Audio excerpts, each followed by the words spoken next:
بھارتی حکومت نے پاکستان انٹرنیشنل ایئر لائن کو جے پور کے لیے پرواز کی اجازت دینے سے انکار کر دیا ہے۔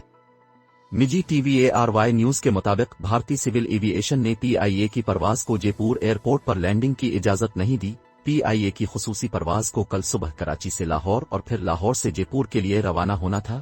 ہندو کونسل کی درخواست پر مقدس مقامات کا دورہ کرنے کا منصوبہ بنایا گیا تھا، جس پر کراچی سے جے پور کے لیے 160 یاتریوں کے لیے PIA کی خصوصی پرواز نے 29 جنوری کو روانہ ہونا تھا اور دوپہر 12 بجے جے پور ایئرپورٹ پر لینڈ کرنا تھا، لیکن بھارتی حکومت کی جانب سے اجازت نہیں دی گئی، جس کی PIA حکام نے تصدیق بھی کر دی ہے۔ گزشتہ ماہ بھی بھارت نے PIA کی دہلی پرواز کو اجازت نہیں دی تھی۔